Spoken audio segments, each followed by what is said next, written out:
내가 주인인 사람은 늘 이기적이고 욕심이 많고 나를 위하여 살아가면 결국 나를 위하여 살았을 때 허무가 밀려옵니다. 나를 위해 살아서 난 참 행복했다 말하는 사람은 없습니다. 나를 위하여 산 사람은 허무가, 타락이, 절망이 그를 지배하게 되어 있습니다. 그런데 예수가 주인이면 모든 사람들은 다 너무나도 후회 없는 인생을 살았다, 참 감사한다, 그런 얘기를 합니다. 저는 정말 우리가 예수가 주인일 때 어떤 일이 일어나는지 4가지 사건을 통해 한번 살펴보기 원합니다. 첫 번째 사건은 가나 혼인 잔치입니다. 예수님은 수많은 기적을 일으켰지만 제일 첫 번째 기적을 가나 혼인 잔치에 가서 포도주가 다 떨어졌을 때 새 포도주가 넘쳐나게 하는 그런 기적을 행했습니다. 원래 예수님이 처음 그 가나 혼인 잔치에 갔을 때 손님으로 갔습니다. 아마 예수님의 어머니 마리아와 이 결혼식을 하는 이 가정과 친인척 관계였던 것 같습니다. 그래서 마리아가 포도주가 떨어졌을 때 굉장히 아둥바둥하며 안달복달하면서 뛰어다니는 모습을 볼 때 그 마리아와 이 결혼식을 한 사람과는 깊은 친인척의 관계였다라고 느껴집니다. 그리고 예수님 혼자 초대받은 것이 아니고 12제자도 다 초대를 받았다는 것은 분명 이 예수님과 이 결혼한 사람하고 마리아는 깊은 친인척이었다라고 생각이 됩니다. 근데 예수님은 그곳에 손님으로 갑니다. 근데 마리아가 와서 포도주가 떨어졌다고 도와달라고 말을 하죠. 그때 예수님은 참 이상한 말씀을 하십니다. 이 포도주를 물을 떠서 연회장에게 갖다 주라는 거예요. 말도 안 되는 얘기죠. 상식에 벗어나는 얘기입니다. 여러분, 예수님이 진정 주인이 되려면 여러분들의 상식을 벗어나는 말씀에도 순종할 수 있게 되기 바랍니다. 그게 예수님이 주인 되는 거예요. 대부분 이렇게 상식에 벗어나는 그런 명령을 성경에는 굉장히 많이 합니다. 그것이 너의 생각대로 살 것인가? 내 생각에 너가 순종할 것인가? 네가 주인이냐? 내가 주인이냐? 이렇게 묻는 것입니다. 우리는 대부분 내 상식에 맞는 것만 순종하려고 해요. 예를 들면 아브라함에게 하나님이 아들을 바치라 그랬잖아요. 이 상식에 벗어나는, 그런데 하는 거예요. 그게 순종이에요. 여리고성을 7바퀴 돌으라 그러잖아요. 아니 그것처럼 위험한 일이 어디 있습니까? 어린아이까지 할아버지까지 다 위에서 뜨거운 물이라도 부으면 다 죽는데, 근데 그냥 순종하는 거죠. 상식에 벗어나는. 예수님도 그 물을 떠서 부어가지고 그 항아리에 있는 물을 갖다 주라는 거예요. 그런데 무슨 일이 일어납니까? 연회장이 그 물을 마시더니 이야, 이런 포도주가, 이렇게 맛있는 포도주를 이때까지 숨겨두었다가 이제 내놓았구나 하며 아주 그냥 칭찬을 합니다. 이 일에 제일 놀란 사람이 누굴까요?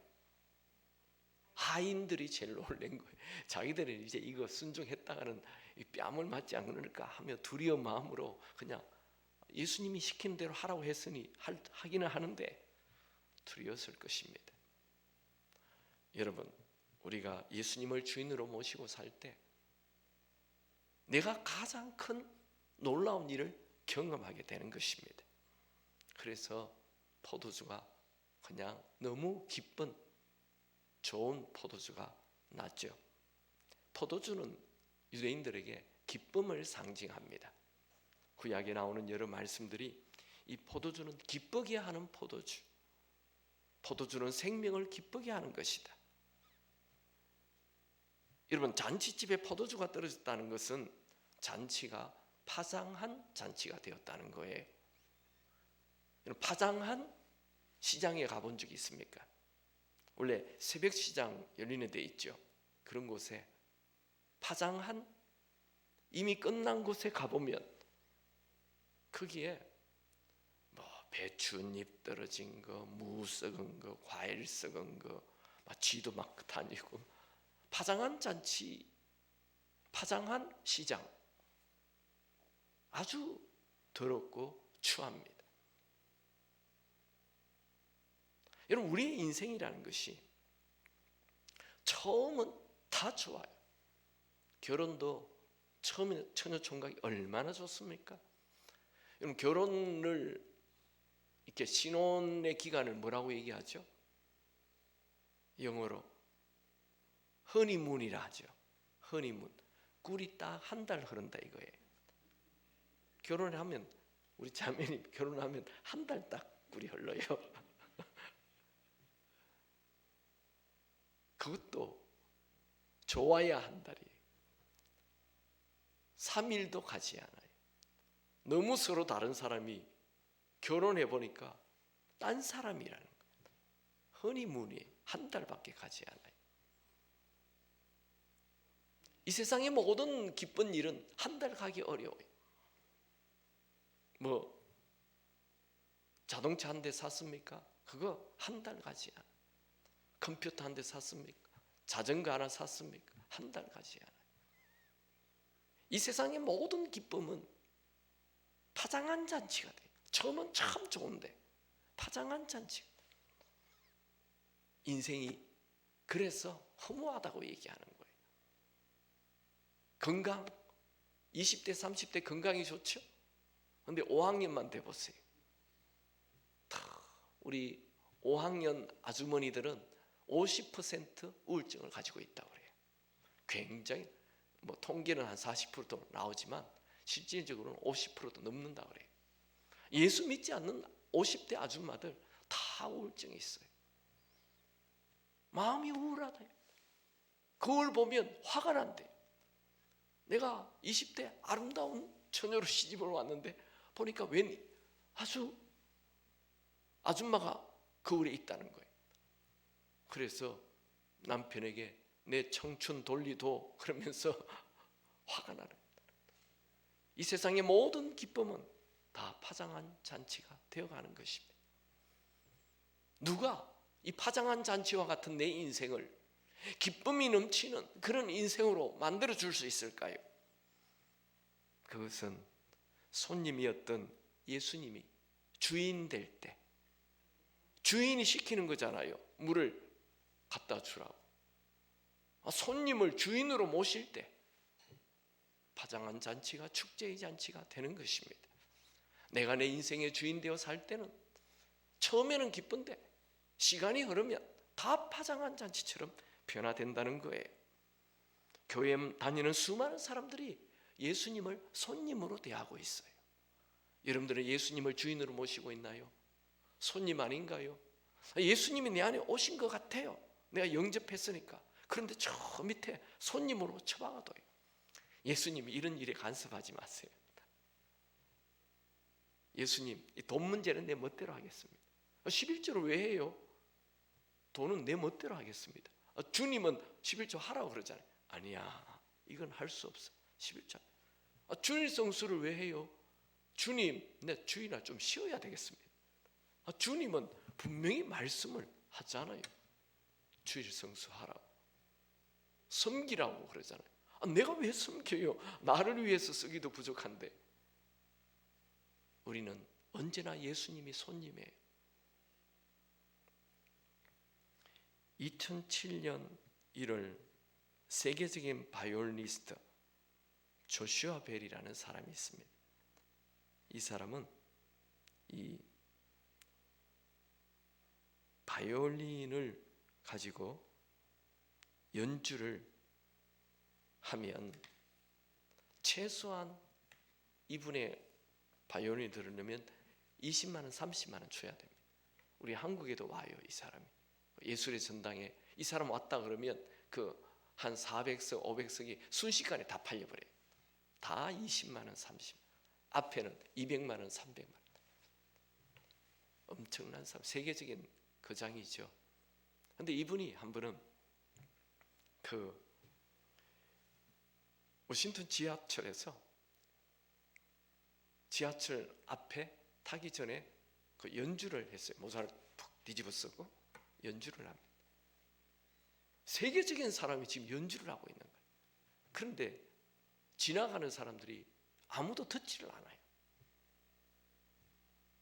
이 앞에 조그만 모자를 하나 놔두었는데 사람들이 돈을 그날 45분 연주를 했는데 32달러만 그 안에 던져진 거예요.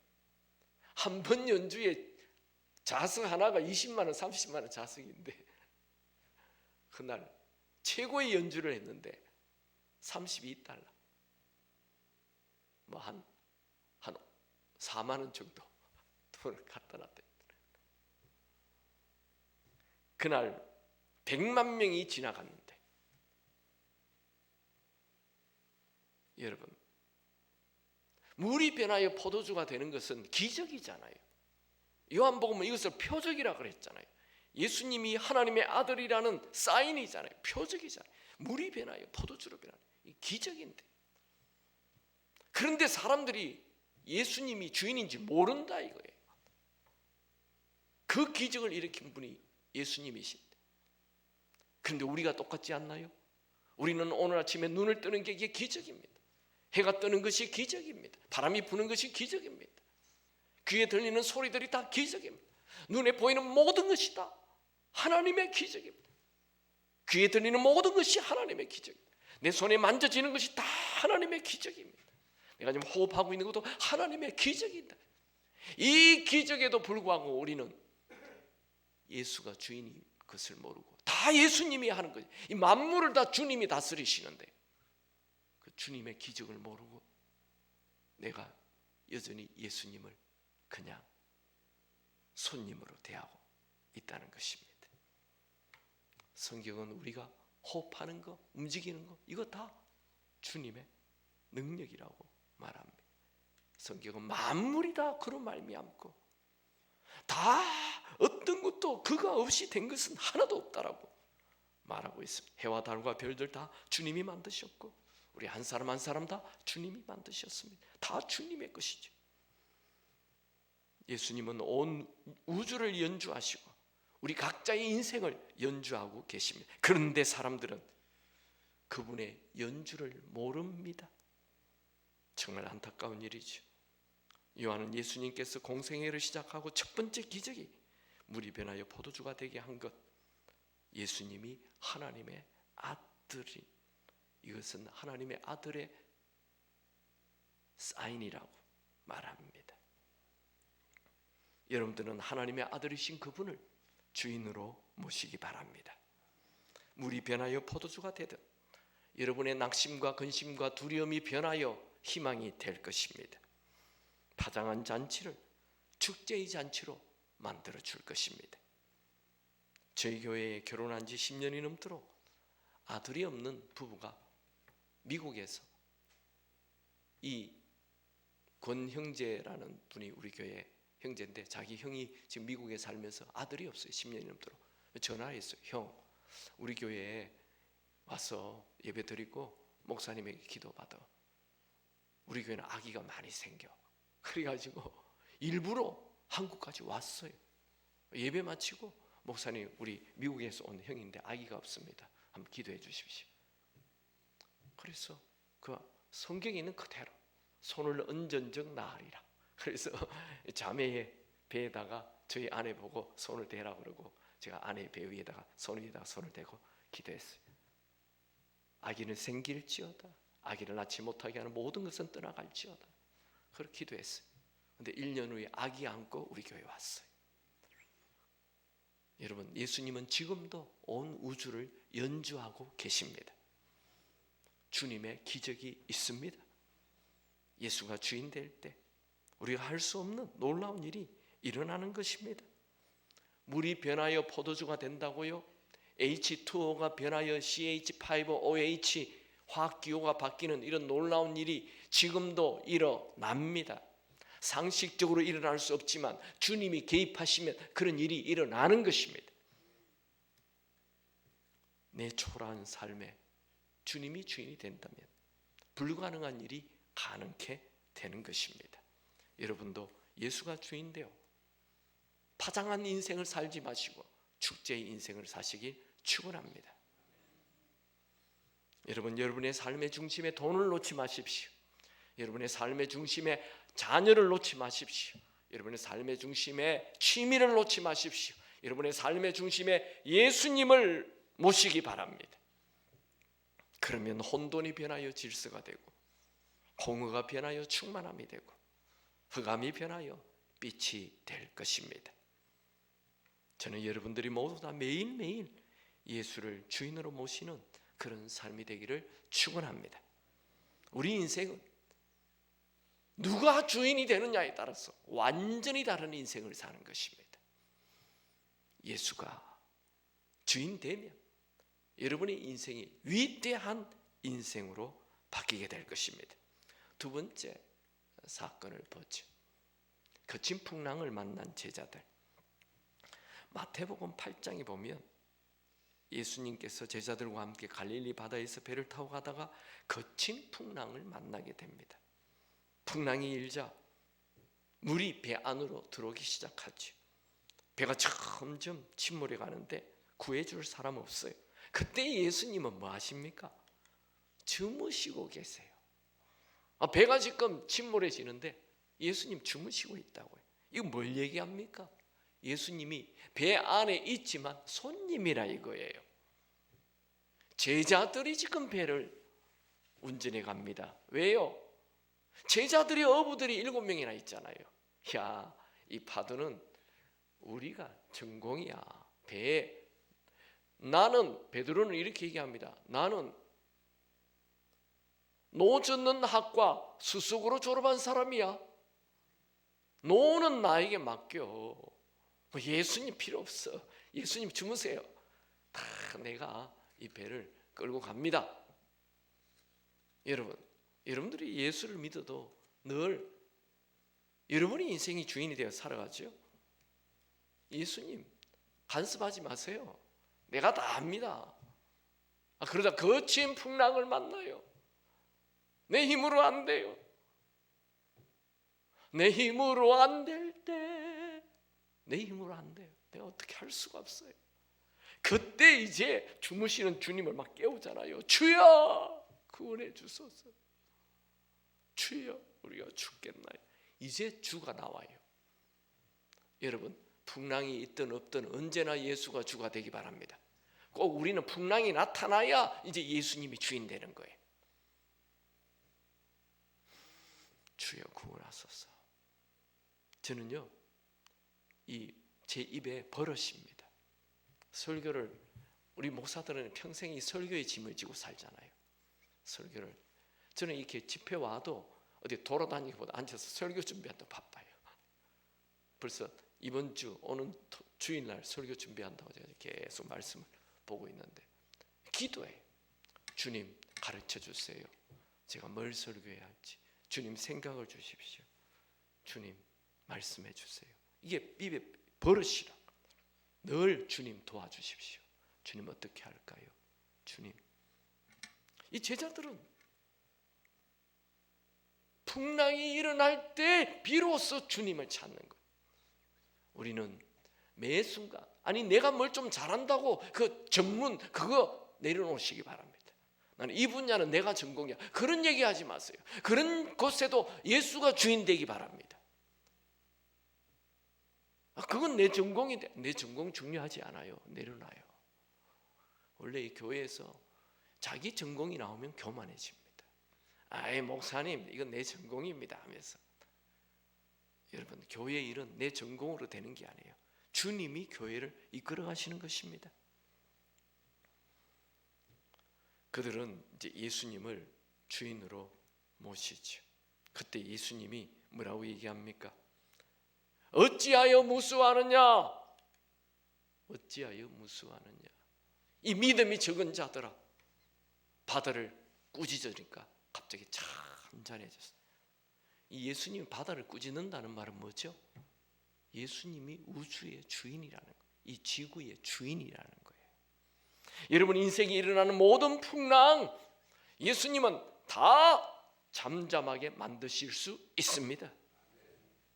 예수님이 온 우주의 지구의 주인이시기 때문에 그렇습니다. 여러분, 우리는 인생을 살다 보면 늘 풍랑을 만납니다.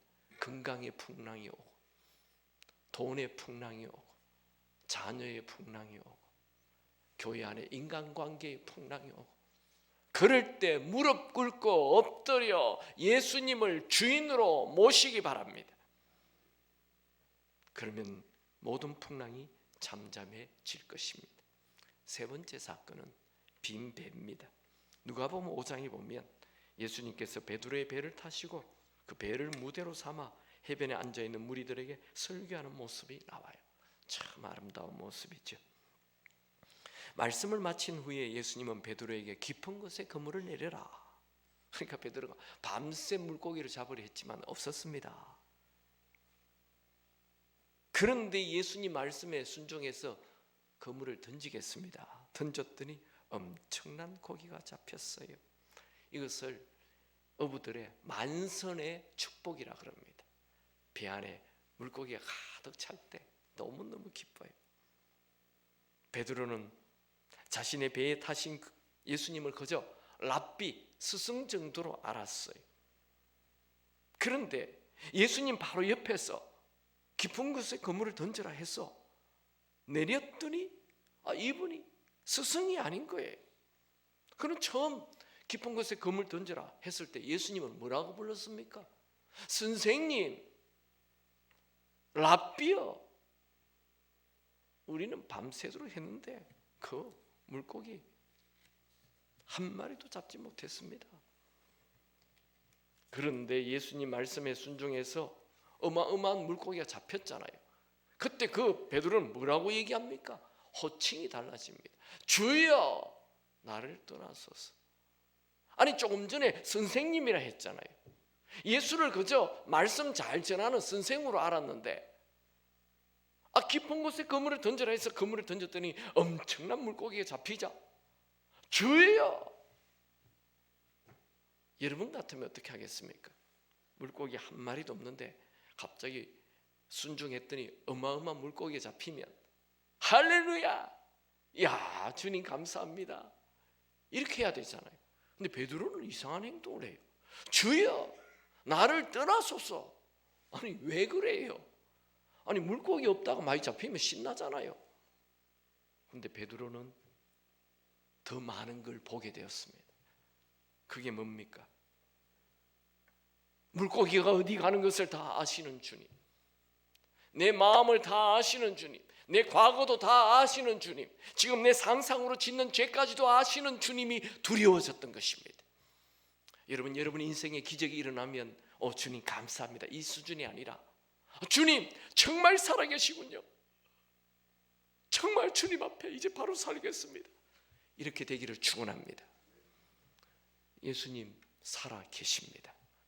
지금 우리의 모든 걸 보고 계십니다. 우리의 앉고 일어섬을 아십니다. 우리의 생각조차도 아십니다. 여러분이 새해에 결심한 것, 그 주님 아십니다. 그분을 주인으로 모시고 살기 바랍니다. 그러자 예수님은 이 베드로에게 예수님을 주인으로 모시자 예수님은 베드로에게 사명을 줍니다. 너는 이제 물고기만을 위해 살지 말고 이제 사람을 취하는 사람이 되라. 할렐루야. 여러분, 인생은 나만을 위해 살면 지옥을 향해 사는 거예요. 그런데 예수님이 주인 되면 내 인생은 이제 사명을 향해 살게 되는 거예요. 돈을 위해 살지 않아요. 사명을 위해. 주님이 나를 이 땅에 왜 보내셨나? 내가 그것을 이루리라. 아멘입니까? 톨스토이는 이런 말을 했습니다. 세상에 죽음만큼 확실한 것은 없다. 그런데 사람들은 겨우살이 준비는 하면서도 죽음은 준비하지 않는다. 겨울이 오는 것은 준비하는데 죽음이 오는 걸 준비하지 않는다. 요즘 여러분 주변에 보세요. 은퇴 이후 준비 다 해요. 은퇴 이후 이제 먹고 살 거, 뭐 보험을 넣는다든지 뭐 은퇴 이후는 준비하면서 죽음 이후를 걱정하지 않아. 은퇴 이후는 곧 지나갑니다. 우리에게는 영원한 세계가 기다리고 있습니다. 천국을 위해 지금 남아있는 인생을 투자할 수 있게 되기 바랍니다. 천국은 지금 남아있는 인생 밖에 투자할 수 없습니다. 죽은 이후에는 할 수가 없어요. 이 세상에 있는 동안만 주를 위해 살 수 있는 것입니다. 여러분은 생존을 위하여 살지 말고 사명을 위해 살 수 있게 되기를 축원합니다. 로마의 시인 호라티우스는 유명한 말을 남겼죠. 메멘토 모리, 죽는다는 것을 기억하라.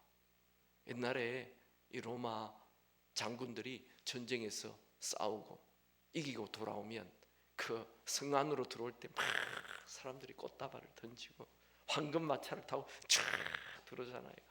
그러면 이 황금마차 뒤에 종이 얘기한다는 거예요. 메멘토 모리, 메멘토 모리. 장군님이여, 메멘토 모리, 죽음을 기억하십시오. 메멘토 모리, 장군님이여, 죽음을 기억하십시오. 당신이 지금 장군이 되었다 해서, 개선 장군, 이 승리한 장군이 되었다 해서 좋아하지 마십시오. 당신도 곧 죽는다는 걸 기억하십시오. 겸손히 사십시오. 그렇게 했다는 거예요.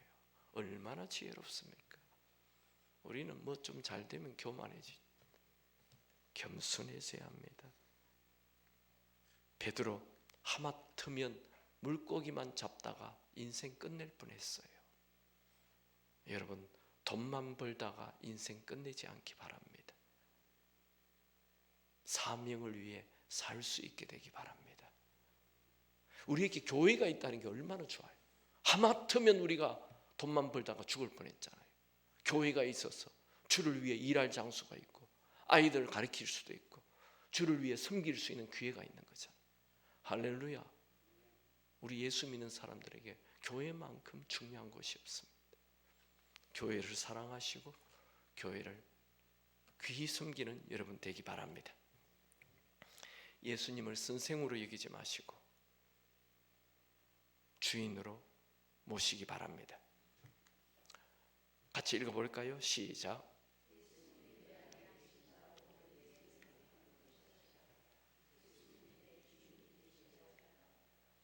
그래야 내 인생 바뀝니다. 우리 예수님 영접한 사람들 많아요. 그런데 주인이 아니에요. 손님이에요. 네 번째 사건, 초대교회. 사도행전 1장 2장에 시작된 초대교회는 놀랍게 부흥해서 순식간에 팔레스틴 땅을 예수로 물들게 하죠. 베드로의 첫 설교가 뭘까요? 베드로의 뭐든지 첫 번째 한 건 아주 중요한 것입니다. 베드로의 첫 설교 같이 한번 읽어보죠. 시작.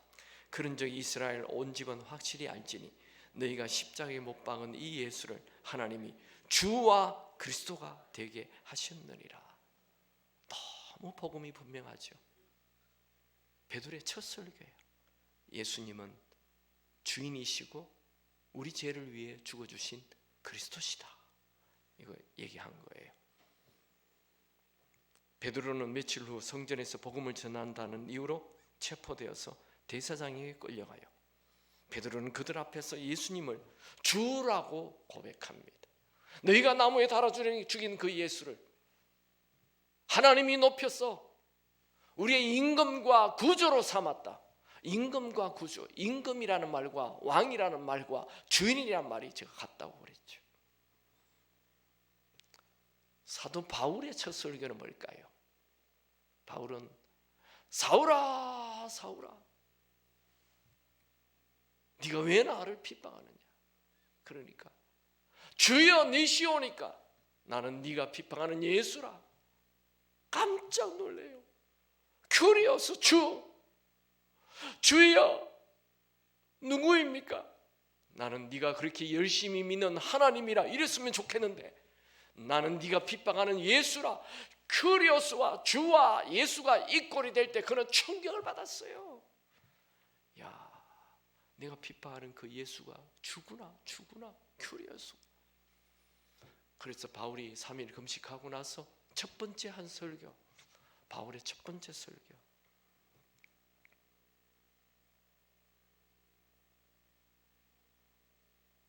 같이 읽어봅시다. 시작. 사울이 다메섹에 있는 제자들과 함께 며칠 있을새 적시로 각 회당에서 예수가 하나님의 아들이심을 전파하니. 제가 하나님의 아들이 뭐라 했죠? 나의 주인, 어젯밤에 얘기했잖아요. 그러니까 성경을 읽다가 하나님의 아들이라는 단어가 나오면 그냥 하나님의 아들이네 이리 지나가면 안 되고 나의 주인이네, 내 주인.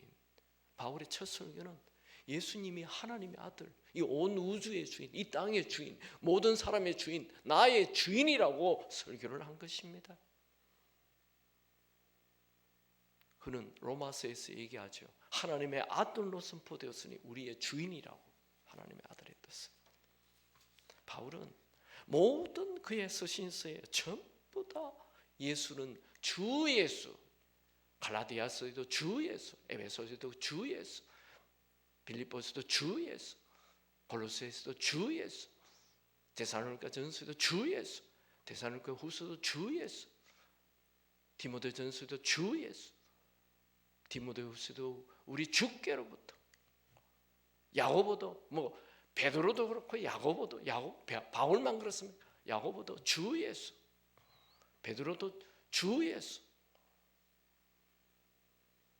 고린도후서 5장 15절 우리가 읽었던 말씀이죠. 다시 한번 다 읽읍시다. 시작.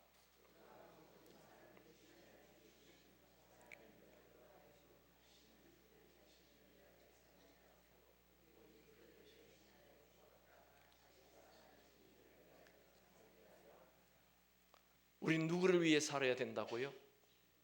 우리를 위해 죽어주신 그 예수, 그분 주인을 위해 살아야 되는 것입니다. 만약에 여러분들이 예수님을 그저 이용해 먹는, 예수님을 이용해 먹는 유대인들이 얼마나 많았어요. 오병이어 기적할 때 그냥 4만 명이 모였다고요. 그들은 기적을 구경하려고 하고 기적의 혜택을 받기 위하여 예수님을 따라다니다가 예수님이 십자가에 못 박힐 때 예수를 십자가에 못 박으라고 외치는 사람으로 변화돼요. 그들은 예수님을 주인으로 모신 적이 없습니다. 다 예수님을 통해 뭔가 얻어먹으려고.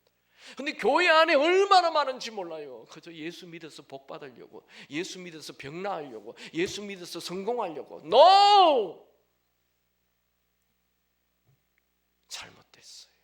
예수 믿는 것은 내가 주인이었던 것, 예수가 주인으로 바뀌는 게 예수 믿는 것입니다. 그래서 예수를 이용하려 하지 마시고 예수님에게 이용당하시기 바랍니다. 그럴 때 우리 예수님은 세상 사람들이 이용하는 것처럼 그렇게 하지 않고 우리를 놀랍게 세워주실 것입니다. 희한하죠.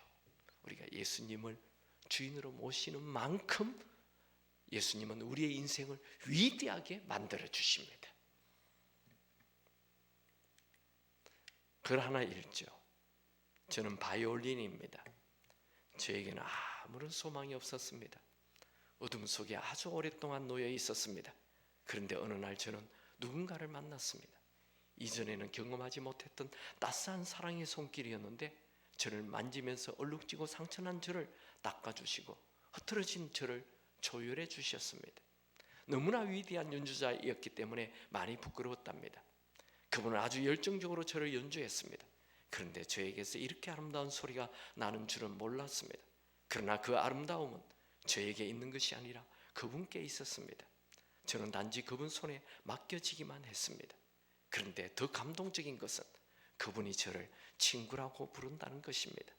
오직 그분으로 인해 저의 삶이 모두 변화되었습니다. 이제는 제 안에 진정한 소망과 존귀함이 있다는 걸 알았습니다. 저를 친구라 부르시며 지금도 연주를 멈추지 않는 분, 그분은 나의 왕 예수이십니다. 아무 가치도 없는 저를 들어 조율하시고 아름답게 연주하시는 그분께 매일 제 삶의 왕자를 드립니다. 참 좋은 글이죠. 여러분, 예수님은 여러분의 삶을 연주하길 원하십니다. 그분에게 여러분의 삶의 중심을 드리십시오.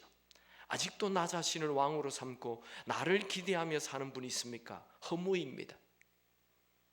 나를 기대하지 말고 나를 다스리시길 원하시는 그분을 왕으로 모시고 그분을 기대하시기 바랍니다. 그분이 왕이 되면 날마다 축제가 될 것입니다. 그분은 평범한 왕이 아닙니다. 그분은 만왕의 왕이시며 만주의 주인이십니다. 인생은 누가 내 인생을 연주하느냐에 따라 인생의 질이 결정이 됩니다. 여러분이 아무리 오래 예수를 믿었어도 예수가 여전히 당신의 주인이 되지 않는다면 예수님과 여러분은 아무 상관이 없는 자입니다. 예수님을 주인으로 모시고 축제의 인생을 사십시오. 그분을 주인으로 모시면 축제의 인생이 펼쳐질 것입니다. 한 번밖에 살지 않을 인생, 짐이 아니라 축제가 되길 축원합니다. 여러분, 그분을 모시면 모든 것을 가지게 됩니다. 날마다 축제의 삶이 되기를 축원합니다. 미국의 대학생 선교회라는 CCC라는 선교회가 있습니다. 저는 대학 시절에 이 CCC 선교 단체를 또 열심히 다녔기도 했습니다.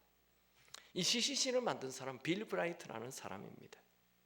이 사람은 사형리라는 책을 만들어서 전 세계에 25억 부를 배포했습니다. 또 예수라는 영화를 만들어 가지고 660개 언어로 번역이 되어서 40억 명이 이 영화를 보았습니다. 그는 정말 위대한 인생을 살았습니다. 그의 무덤에 가보면 딱 묘비에 이렇게 써져 있습니다. 예수의 노예. 자기는 예수의 노예로 만족한다는 것. 그는 정말 예수님의 노예로 살았기에 위대한 인생을 살았습니다. 여러분이 만약 예수를 주인으로, 여러분이 예수님의 종으로 산다면 여러분의 삶은 위대한 삶이 될 것입니다. 여러분, 내 혼자 힘으로 사는 초라한 인생 살지 마시고 예수를 왕으로 모시고 왕의 삶이 여러분의 삶의 일부가 되기 바랍니다. 내 혼자 힘으로 사는 첫날보다도 그분을 왕으로 모시고 사는 하루가 더 낫다고 다윗은 고백하였죠. 여러분의 삶도 내가 왕이 되는 삶을 내려놓고 그분을 왕으로 모시는 위대한 삶을 사시길 축원합니다. 아침에 일어나자마자 예수는 나의 왕이십니다. 오늘도 나를 다스려 주옵소서. 이렇게 기도할 수 있게 되기 바랍니다.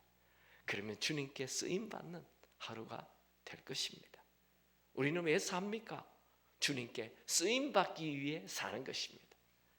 오늘도 그분이 나를 쓰시겠다 하면 오케이!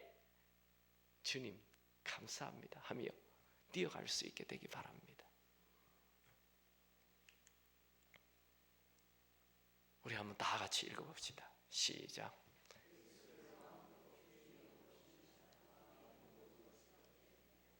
아멘입니까? 절대 후회하지 않는 인생 될 것입니다.